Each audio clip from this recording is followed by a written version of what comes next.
So you'll want to keep your teammates alive, control the flow of battle, and dish out a little damage in the process. I don't blame you. Hey there friends, it's Codiak here, one half of the team behind Legacy Gaming, and today we're bringing you our endgame dock build so you know what playstyle, weapons, and perks will help you tackle the most challenging content in Aliens Fireteam Elite.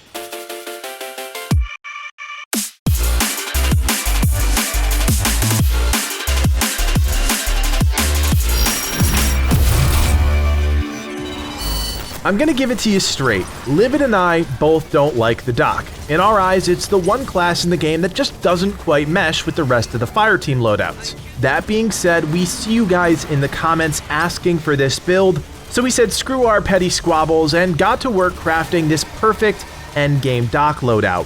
The first thing I want to make very clear about this build is that it emphasizes two things: team support and control. We'll be using a number of perks that enhance our ability to enhance our team and CC our enemies. So if you clicked on this video thinking it was going to be all grenades and glory, I'm sorry to disappoint you. With all that in mind, let's start at the beginning with our passive perk, Field Medic. This is really straightforward, guys. Stand next to your teammates. That's it. Make sure you're watching your bar at the bottom of your screen and strive to hit that plus 30 recharge speed as often as possible.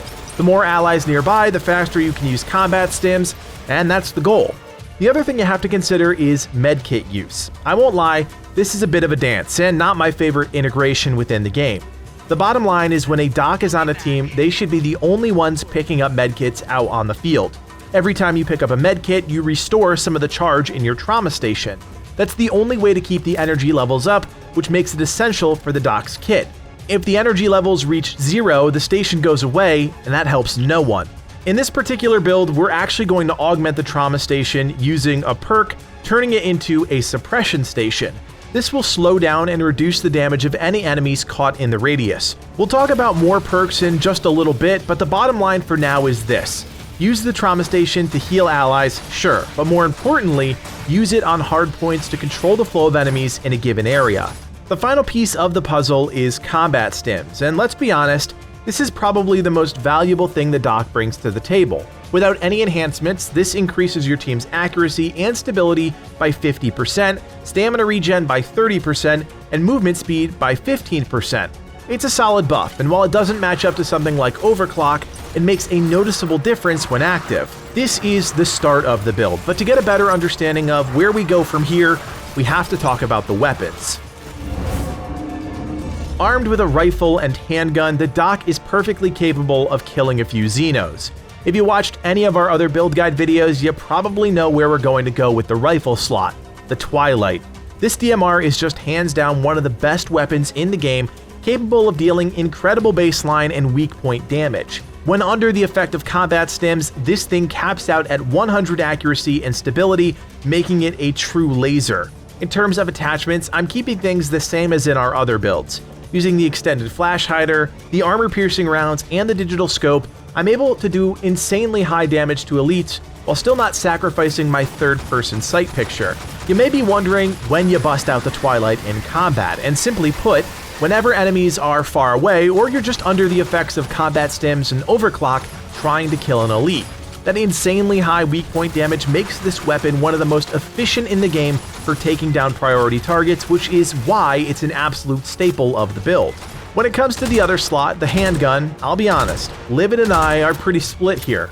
He, without a doubt, recommends the Kramer 50 caliber Magnum. On paper, it looks similar to the Twilight. We're talking high damage and weak point damage, relatively good accuracy and fire rate. It's a comparable match. If you want two similar weapons, this is definitely the way to go. If it ain't broke, don't fix it and all that. In terms of attachments, we're rocking the vented flash hider, which improves our weak point damage, the quick loader, which increases our max ammo and restores 10% of our mag on kill, and the green dot sight, which further increases weak point damage and gives us a small boost to effective range. If you're like me and you are looking to change it up, might I recommend the Twinhammer.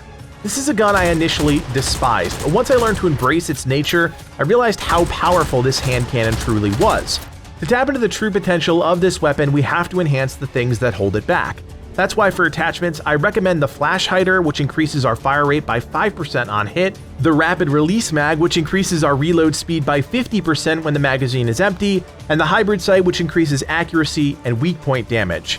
The goal with this gun is simple: fire as many bullets as fast as you can and limit the amount of downtime reloading. Because the Twinhammer fires 2 bullets at a time, you chew through your 10-round magazine very quickly, but with some smart attachments, we can limit the negative effects this has on our gameplay, and in fact, turn those into huge positives. As you can see in the gameplay behind, this gun is insanely effective up close and for clearing out hordes of clumped up enemies. You may not have the same single shot potential as the Kramer 50 cal, but when my back's against a wall and I needed a few hard-hitting rounds to thin out the herd, the Twinhammer always got the job done. Moving right along, let's talk about the perks, and like I said at the beginning of the video, this build is all about enhancing your teammates, and this is where that idea really comes to life. We'll start with our Trauma Station. We already talked about enhancing that using the Suppression Station perk, giving it that slow effect, but we have to take it further. Using Beneficial Side Effect, we can also turn our station into a mini combat stim. With this perk, any player that gets healed by the station will get 2.5 seconds of an unaugmented stim. You can chain this together if you go into the healing ring while significantly damaged, almost triggering the buff on demand. I also wanted to increase the radius of the ring, which remember slows enemies. Using Peace of Mind and Enhanced Reach 3, we're able to increase the radius of the suppression station by a total of 38%. Now moving over to the right side of the grid, you can see that we've got a lot going on with combat stims. To kick things off, we're using Super Serum, which gives combat stims more potency, increasing handling by 30% and improving stamina regeneration while dodging. The rest of the perks in the mix here all have to do with reducing or extending the duration of combat stims. Migraine Solution reduces the cooldown of the ability by 1 second for every headshot kill, Rapid Deployment increases the ability recharge by 20%, Quick Charge 4 increases the ability recharge by 22%, and the Long Haul increases the effects of combat stims by 20%. It's all about having this ability on demand when I need it, whether it's a wave of enemies that are overrunning the team or a pair of back-to-back elites that we need a little boost in order to defeat. We've already accomplished a lot, but we still have room for a few more perks. I have Readiness tucked in here, which provides a solid self-buff to movement and ability recharge speed, as well as reload speed and handling. This synergizes really well with the Twinhammer. The last 2 perks tap into our passive, Field Medic. The Support System perk increases the healing of our station by 20%, as well as gives allies a reason to stand near the dock, increasing their ability recharge by 15% as long as they're nearby. Mix in the Strength in Numbers perk and allies now get an additional 5% boost to damage and damage resistance for each ally standing near the dock. We've got a lot going on here, and the ideas are pretty independent, but hopefully you can see how the docks kit is designed to work. Suppression Station slows, Combat Stim enhances, and standing close to your friends gives everyone a boost. When it comes to consumables, you're going to find that the same things apply and work across the board. You're not going to see a lot of deviation between our build guides here on the channel and this particular aspect, so I'll keep it short. Cryo Grid gives you a large ring of CC that slows enemies by a significant amount, making both your weapons and your teammates able to sit back and fire on their targets with ease. Vulnerability Assessment Drones are another solid choice, as they grant your entire team a 25% boost to weapon damage and range.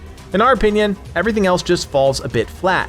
You can use the electroshock rounds as an on-demand stun, but it's finicky at best and can hardly match the efficiency of the static grid and assessment drones. And before you get all righteous on me about turrets, no, they're not good at higher difficulties and will pretty much get one shot when pushing the endgame content. If you're choosing to play the dock, you already know that you're not going to be on the front lines. That would just be silly. The dock thrives when in a team with demolishers and gunners, anyone that likes to be in the thick of the action. Let the beef stay up front while you pick enemies off from a distance or fill in the gaps, targeting stragglers in the process. Whatever the scenario, the bottom line is you don't want to be the first line of defense. Where things get really tricky is when you have too many support classes on a single team. And while you can make anything work, you're going to find that having docs and recons or docs and technicians in the same group end up overlapping just a bit too much. Again, you can make it work, but it's not ideal. It largely comes down to those 2 things we talked about at the beginning of the video: support and control. Recon and technicians bring the exact same things to the table. There are differences, of course, but in general, they overlap. Sadly, for this reason, the dock is actually one of the weaker loadouts in the game currently, and while the team support and control are decent, I'd take a solid recon or tech over a dock almost any day.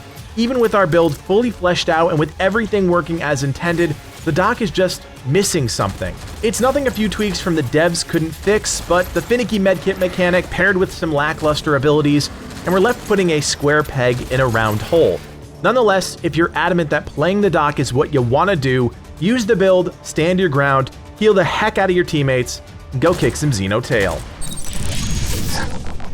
So there you have it, our end game build for the dock. Of course, my way isn't the only way, so if you have any critiques or want to share what you use for your dock build, feel free to let us know in the comment section below. We love hearing from you guys. If you do enjoy this video, we would love some support. We're chasing our year-end goal of 150,000 subscribers, so if you love video games and you want more in-depth reviews and fresh content in your feeds almost every single day, please consider hitting that thumbs up and subscribing to the channel. It's still the single best way to help channels like ours reach new audiences. We also invite you to join us on Discord. We've got a great community of around 7,000 members with a special section dedicated to Aliens Fireteam Elite, so check out the link in the description and join today. Finally, if you like everything we stand for here at Legacy Gaming and you want to help us out even more, you can now do so by becoming a member. For just a couple bucks, you're helping evolve the channel and take our community to that next level. Check out the join button below to learn more. My name is Codiak, and from everyone here at Legacy Gaming, thanks for watching, and play on.